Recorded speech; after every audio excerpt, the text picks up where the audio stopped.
Boruto 2 Blue Vortex, Chapter 16 spoilers are out. Without further delay, let's jump right into the video. Ida is on the cover page, and my god, she looks gorgeous. The title of the chapter is Singularity of the Fate. The text on the cover is a reverse of Shakespeare's quote, "Love looks not with the eyes but with the mind." It means that you should not love someone for their looks but for their personality and qualities. But here, on cover eyes and mind, is reversed, representing Ida's charm ability, which makes everyone who looks at her captives, as well as Boruto and Kawaki's role reversal.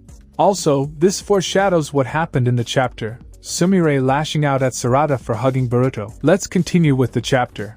The chapter starts with a flashback of Koji explaining Boruto's version of the flying raijin technique. Koji explains that, just like flying, Otsutsuki can use space-time ninjutsu. It's one of their basic abilities. Koji says Boruto will master space-time ninjutsu in roughly 6 years. By sharing chakra with metal and by sensing that shared chakra, you will teleport to anywhere instantly. Enabling safe and free movement, it elevated the ninjutsu. That is the flying raijin. We get a Minato panel. Koji continues, "Yes, your grandfather's. It is named after the 4th Hokage's specialty by you. Actually, it is different from the real flying raijin. While continuously searching for ways to control the space-time ninjutsu, you invented a variant of the flying raijin. Boruto can't believe he invented this kind of technique." Boruto starts training. Koji explains metal is the most suitable medium for chakra infusion. You came to this solution after trials and error. Also, Boruto was already using lightning shurikens and stuff like that to make them more destructive in part 1. Boruto asks, "Are these metals like swords?" Koji answers shuriken and kunai from decorations to tableware. All metals can serve as a medium for teleportation. If it is within visible range, teleportation will be more accurate and easier. Boruto asks if that means teleporting far away is very difficult. Koji explains with an example that if Boruto throws 2 marked shurikens to the north and south and tries to teleport, it is impossible to tell which shuriken he will teleport to. If the medium is always the same, then it's not a problem. But that means you can't utilize this jutsu fully. Then you thought about shapes. By visualizing the shape of medium via infused chakra, you can travel accurately over far distances. Boruto replies, "So teleporting to long distances is very difficult. Looks like I need to do some serious training." Koji says theories and knowledge you meant to build over the years in the future. You have acquired them now. But it's still a theory, you need extraordinary dedication to master this jutsu. Boruto says, "I understand, and I have got no time to waste, as I need to do so many things." Next we move inside the hideout. Boruto asks if you know about good and bad futures. Shouldn't we tell everyone? And with their help, won't we head to a brighter future? Koji replies it's ironic. But the more people know about it, the more the future is going to change its shape. Now that I know, I cannot act as if I were unaware. As a result, future branches in the tangled web and predictions become even more difficult. The advantage of predicting the future will become futile. Listen closely. Knowing the future, both good and bad, is an act of destruction of the future. The more you know about it, the more you deviate from what is called the rail of fate. A heretical presence that makes the future unstable becomes a singularity. In order to continue towards a brighter future, it's better that fewer people know about it. Our job as singularity of fate is to support the future from the shadows. Boruto asks about what do you mean, our jobs? Koji explains that just like me, you also became the singularity of fate, and sooner or later you, who can see everything, will become a singularity as well. Ida. We see that actually Ida was watching this flashback via her Senrigan. She was looking because of Sarada and Sumire. Ida says Boruto has his own reasons for holding information back. He doesn't want you to be in unnecessary danger, and the drama begins. Sarada says Boruto is always bearing everything on his own. Konoha will never stop seeing Boruto as a traitor. We should at least be of some help to him, and asks Ida for Boruto's location. But Sumire cuts off Sarada and says, "Sarada, I don't think Boruto wants us to know.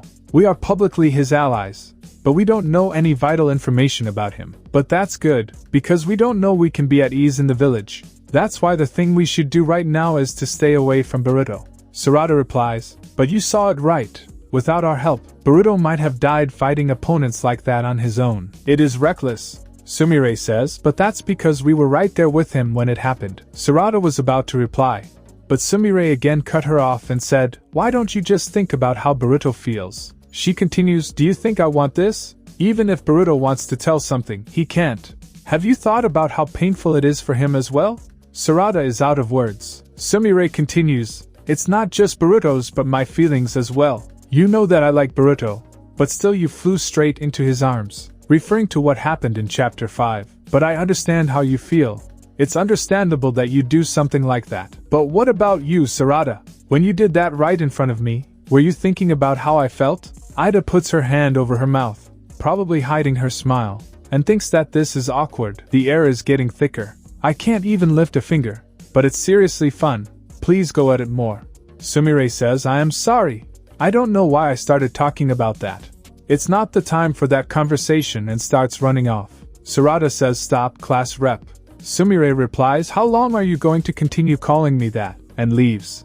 This again goes back to how Boruto doesn't even know her full name, and she has already making clear her feelings towards Boruto to Sarada. Side note. This was removed from the anime. This drama so intense that even Damon woke up from the sleep. Jokes aside, this might be Damon realizing they're not Ida's captives. Coming back, suddenly Ida gets a call from Shikamaru.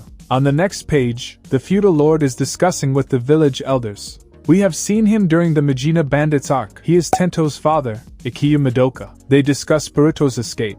The feudal lord says, if you can't handle it, I have to make suitable persons responsible and move to Ida and Shikamaru, once again raising red flags to Shikamaru's position as interim Hokage. Shikamaru tells Ida how he can't look at her because of the charm ability and asks about the situation in the Sand Village. She informs him about Ryu and his target, Gaara. Also, she reveals that she is not watching them in real time or live, as Mamushi can see her watching them.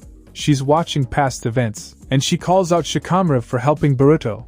Shikamaru replies that he doesn't know anything about that. Ida replies, no, I don't snitch to Konoha. I don't want your position to be compromised. Also, I don't want to cause any trouble for Boruto. Shikamaru looks at her, but she says, don't mind me. I was talking to myself. She continues, Kawaki also agreed to cooperate with him, so it's better we don't interfere. Shikamaru asks her about Boruto's secret collaborator. He says, they contacted me via a toad. It's Kashin Koji, isn't it? And we see a toad on Ida's hair. The toad says, good guess. Nara Shikamaru, it's just as you say. I will tell you a gist of it. No questions asked. Understood? Shikamaru is shocked. Koji continues. Sarutobi Konohamaru, Uchiha Sarada and Natsuki dispatch only these 3 to the Sand Village. Ryu or Matsuri might show up, or both of them. Your team and the Sand Shinobis will work together to take them down. Shikamaru asks how I can believe you give me a plausible reason. Toad replies, as I said, don't ask questions. If they don't cooperate, you give them a plausible reason yourself. Toad continues, and one more thing. Don't let Uzumaki Himawari leave the village. She is being targeted by Jura, and she is bound to run into him. If that happens, she'll die. Fortunately, Jura judged that Konoha's culture is of high value. He won't fight inside the village as long as nothing catastrophic happens. Also hereafter, if he visits any bookstore, please ask them to treat him like he is the #1 customer. Shikamaru replies, are you serious? Toad replies, this guy is not joking. The most important thing is not to attack him. If he gets serious, our chances of winning are not even 1 in a million. Don't interfere with Jura. We'll take out his allies one by one. If Jura shows up, run immediately. That's all from me. Good luck. And jumps off of Ida. Shikamaru says, what the? Hey, stop. The toad stops and says about your help with Boruto's escape. Although belatedly, even knowing about the risk, you went against the rules and followed your heart. You did what you believed to be right. I won't force you, but for the sake of the future, keep following your heart, and Toad leaves. Shikamaru says, my, what a drag. Ida thinks, follow your heart, huh? So basically it confirmed that she will help Koji and Boruto, and she won't interfere with anything. Sumire is thinking about why she behaved like that. Meanwhile, Team 7 is in the Sand Village. The panel looks so clean, and both are wearing the headband. Sarada now wears it like her mother. Mitsuki asks, what's wrong? Sarada replies, nothing. I am fine. Konohamaru says, don't zone out, guys. Yodo and Araya greet them. Seems like Shikamaru has given them coordinates to look for the Shinju, probably from Toad. Yodo asks Sarada, your vibe has changed. Have you found a boy or something? Sarada can't answer properly. Yodo replies, I see it doesn't matter to me, but... Before she could complete, they find the Shinju. Ryu and Matsuri are looking at a dead toad. Ryu asks what's with this toad. On the last page, Konohamaru says, damn it, 2 of them showed up. Matsuri answers to Ryu, This is a clue that will connect us to Boruto, and the chapter ends. This was another banger setup chapter, and this chapter will mark the end of Volume 4, so from the next chapter, it will all be non-stop action. Comment below with your thoughts on the chapter, and we will meet in the next one.